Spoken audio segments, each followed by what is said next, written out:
I.S.U.P.K. We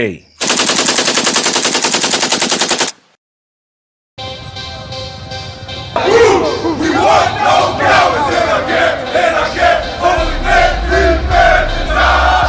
We want no cowards in our camp, in our camp. Never let their brothers die.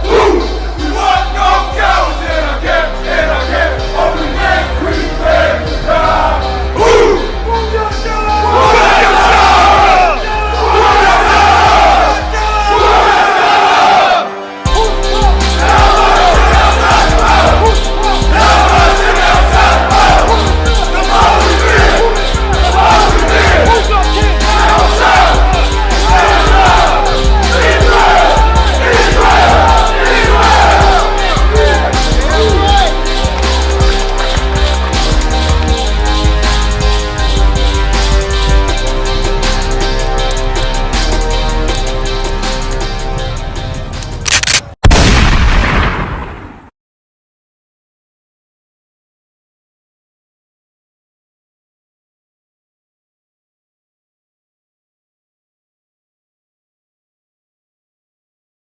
Out of their condition, man. Although we got a lot of us amongst us that would like for us to stay in a low condition, they would like for us to stay on the bottom, right. They would like for us to stay service to other nations. The Lord wants us to rise above that, man. Right. I'm gonna tell you something. You know how to get an Uncle Tom mad? Read the scripture right here. Give me Deuteronomy 7:6. This is how you get an Uncle Tom really upset, man.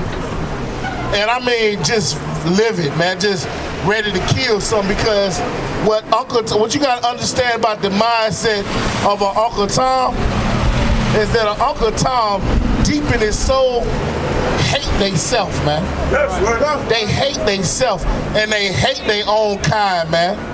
You see, what you gotta realize is that although we've been beaten down in America, you gotta realize that it's unnatural to hate your own kind, man.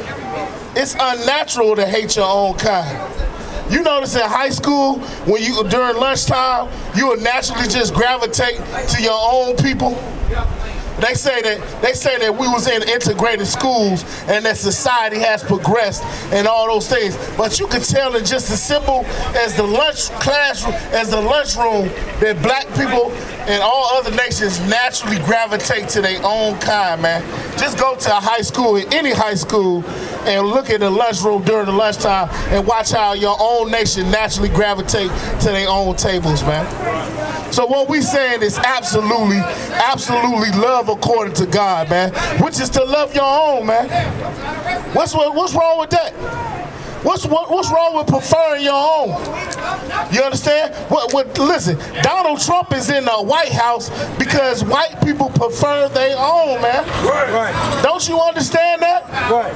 Don't you understand that there's a group of white people in America that prefers to see things white? Right. And when they seen Obama in that office, it was almost as if the world had ended, man. Right.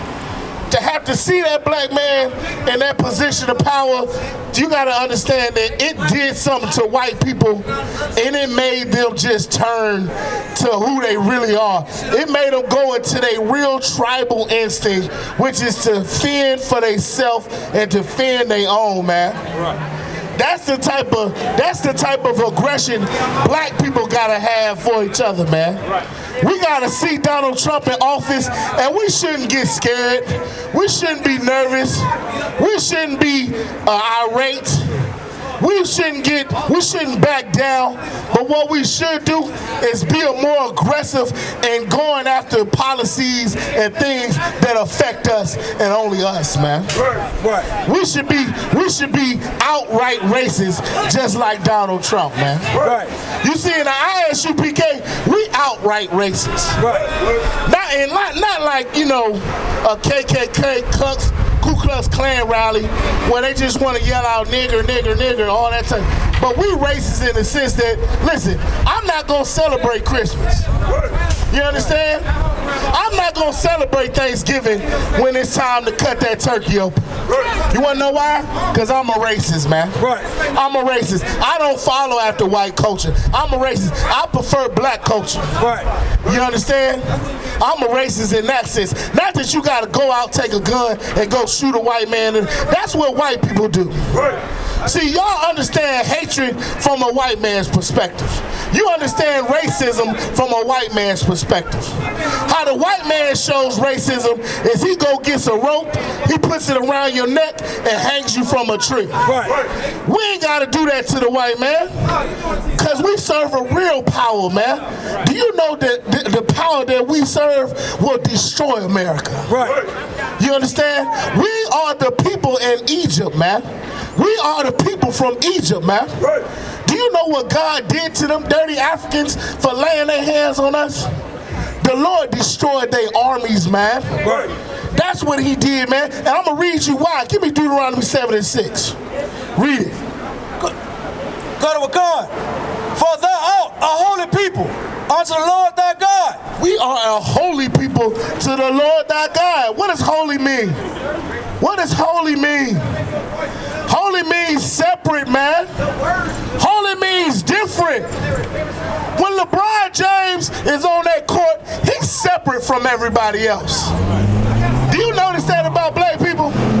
Do you notice it's something about us that even if it's brothers in the army or brothers playing sports or brothers in science or any type of field that they got to offer in America, brothers and sisters are just separate.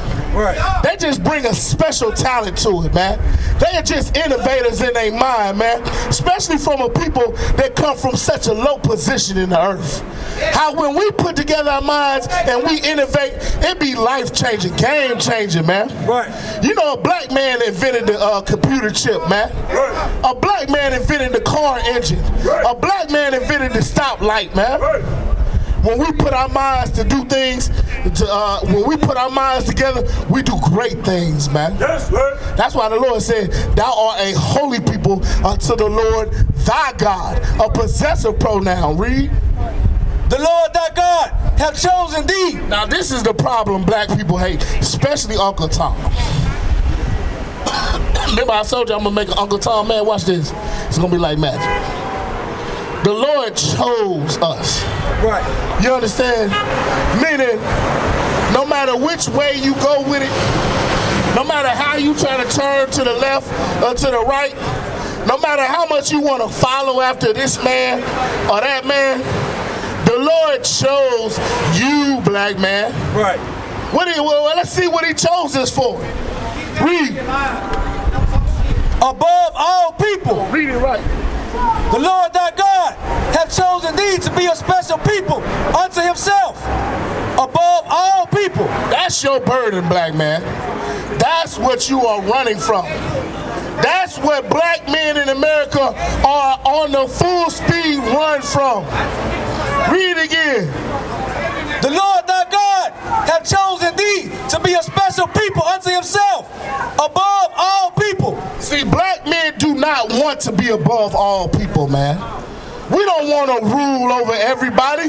We so used to being a slave, it's almost comfortable being a slave.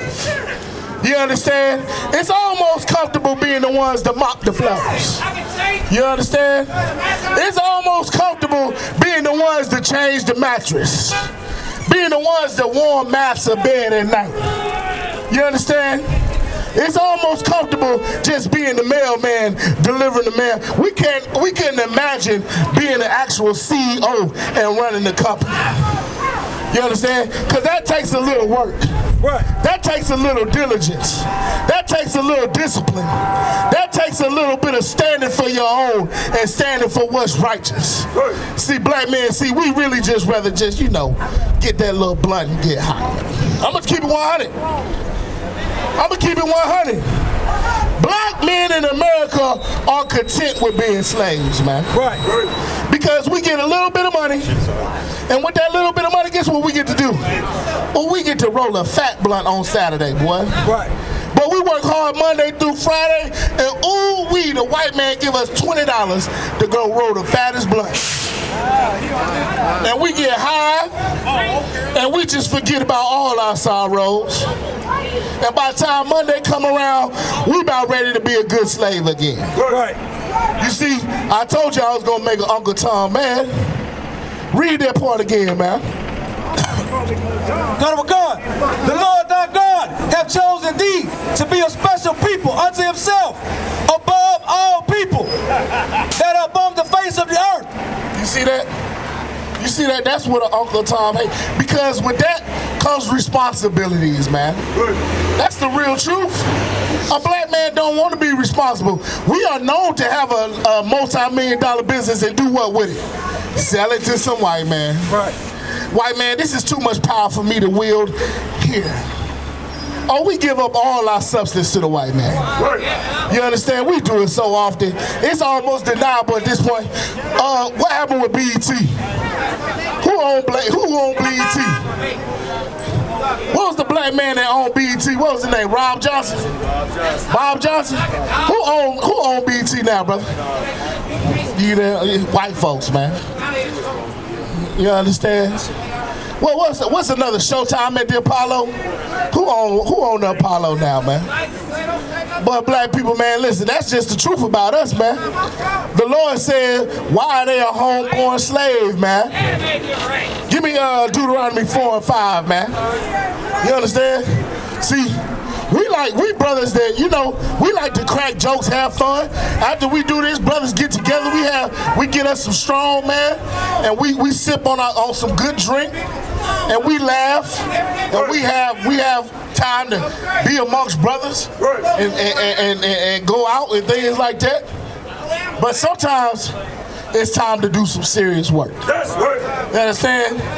Sometimes it's just not about playing games. Right. Sometimes it's not about being the funny guy. Right. You know what I'm saying? The one that's always willing to entertain. Right. Sometimes when a man, it's time to be a man, he really wants to stand for something, he has to offend some people, man. Right. A man that stands on morals and principles, sometimes he just gotta offend some people. Right. No cowards in our camp.